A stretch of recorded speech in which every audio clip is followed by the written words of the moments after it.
नमस्कार साथियों, मैं कन्हैया लाल, सहायक आचार्य, राजकीय महाविद्यालय सोल सिटी। पिछली क्लास में हमने देखा था हिंदी और उसकी बोलियों का सामान्य परिचय। आज हम लेते हैं हिंदी की बोलियों का संक्षिप्त परिचय। सबसे पहले लेते हैं राजस्थानी हिंदी। इसकी बोलियां देखिए। पहली है मारवाड़ी। मारवाड़ी बोली का क्षेत्र प्रमुखतः अरावली के पश्चिम और दक्षिण के भागों में जोधपुर, जैसलमेर, उदयपुर, मेवाड़ तक विस्तृत है। यह राजस्थान की प्रतिनिधि बोली है। पुराने मारवाड़ी या डिंगल में प्रचुर लेखन कार्य हुआ है। पृथ्वीराज राचो जैसा विशाल महाकाव्य इसका श्रेष्ठ उदाहरण है। दूसरी है जयपुरी, जिसको पूर्वी राजस्थानी बोलते हैं। इसका प्रमुख क्षेत्र है जयपुर, अजमेर, किशनगढ़। इन क्षेत्रों में यह बोली जाती है। मेवाती, इसको उत्तरी राजस्थानी भी कहते हैं। मेवाती मेव जाति के नाम पर मेवात की बोली अलवर, गुड़गांव, भरतपुर तथा निकटवर्ती क्षेत्रों में बोली जाती है। ये प्रमुखतया अपने राजस्थान में अलवर में बोली जाती है।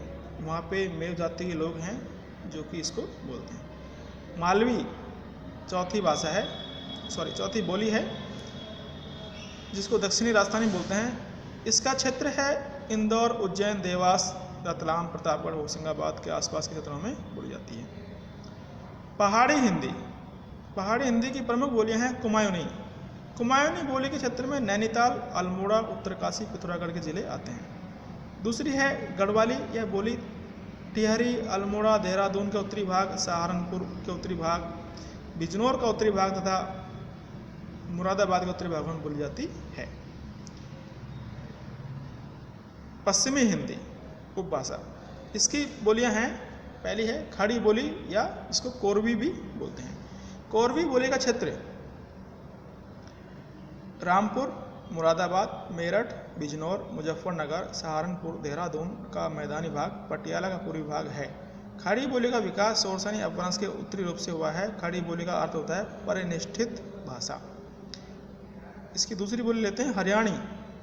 इसका क्षेत्र हरियाणा, पटियाला का दक्षिणी भाग तथा दिल्ली का देहाती भाग है। तीसरा दक्षिणी हिंदी। इस बोली का मूल आधार 14वीं-15वीं सदी के मध्य दिल्ली के आसपास प्रचलित खड़ी बोली थी। समय समय पर दिल्ली और पंजाब के आसपास के लोग जो सैनिक, राज्य कर्मचारी, धर्म प्रचारक के रूप में गुजरात, महाराष्ट्र, हैदराबाद के कुछ क्षेत्रों में बस गए, वे अपनी मूल बोली को यहाँ भी प्रयुक्त करते रहे। इसी बोली को दक्षिणी हिंदी कहा गया। ब्रज भाषा। यह ब्रजमंडल की बोली है।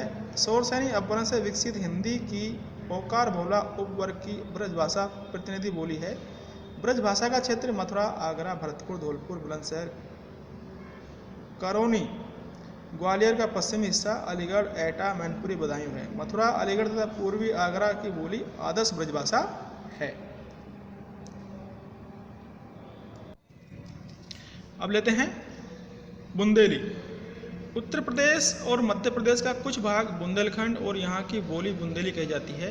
बुंदेलखंड का क्षेत्र होता है। बुंदेलखंड में कौन कौन से जिले आते हैं देखो। बुंदेलखंड का क्षेत्र झांसी, उरई, जालौन, हमीरपुर, बांदा का पश्चिमी भाग, ओरछा, दमोह, नरसिंहपुर, सागर, पन्ना, छतरपुर, टीकमगढ़ है। अब लेते हैं कन्नौजी। कन्नौज बोली का केंद्र फर्रुखाबाद है। यह क्षेत्र ब्रज और अवधी बोली के मध्य स्थित है। अब लेते हैं पूर्वी हिंदी उपभाषा। इसकी पहली बोली है अवधी। अर्धमागधी से विकसित पूर्वी हिंदी बोलियों में अवधी प्रतिनिधि बोली है। इस बोली के क्षेत्र में हरदोई जिले को छोड़कर पूरा अवध प्रांत, लखीमपुर खीरी, बहराइच, गोंडा, बाराबंकी, लखनऊ, सीतापुर, प्रतापगढ़, उन्नाव, सुल्तानपुर, रायबरेली जिला सम्मिलित है। बघेली दूसरी बोली है इसकी। इस बोली का क्षेत्र अवधी और छत्तीसगढ़ी के मध्य स्थित है, जिसका केंद्र रीवा है। बघेली सतना, सीधी, रीवा, शहडोल जिलों में बोली जाती है। छत्तीसगढ़ी। छत्तीसगढ़ी बोली है। यह बोलते हैं सरगुजा, बिलासपुर, रायपुर, रायगढ़, दुर्ग, राजनांदगांव, कांकेर आदि जिलों में बोली जाती है। बिहारी हिंदी उपभाषा।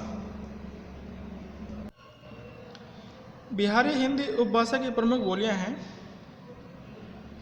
भोजपुरी, जिसको पश्चिमी बिहारी बोलते हैं। इस बोली का भोजपुरी नामकरण बिहार प्रांत के भोजपुर नामक एक व्यापक क्षेत्र के नाम पर पड़ा है। इस क्षेत्र के अंतर्गत उत्तर प्रदेश में बस्ती जिले का कुछ भाग, गोरखपुर, देवरिया, गाजीपुर, बलिया, बनारस, मिर्ज़ापुर का दक्षिणी पूर्वी भाग तथा जौनपुर का कुछ भाग आता है। इस बिहारी हिंदी की दूसरी बोली लेते हैं मगही यानी पूर्वी बिहारी। मगही मगध प्रांत की बोली है जो पटना, हजारीबाग, भागलपुर, मुंगेर के कुछ भागों में बोली जाती है। मगही का आदर्श रूप गया जिले का है। तीसरी है मैथिली। मैथिली का प्राचीन नाम देसिल बैना है। इसे तिरहुतिया भी कहते हैं। बिहार प्रांत में गंगा के उत्तरी भाग तथा चंपारण एवं सारण जिलों को छोड़कर यह सर्वत्र बोली जाती है। इसका केंद्र दरभंगा जिला है। मैथिली की उत्पत्ति मागधी अपभ्रंश के केंद्रीय रूप से मानी जाती है। विद्यापति के गीत इस बोली में मिथिला के घर घर गाए जाते हैं। संविधान की 8वीं अनुसूची में एकमात्र स्थान पाने वाली मैथिली हिंदी की एकमात्र बोली है।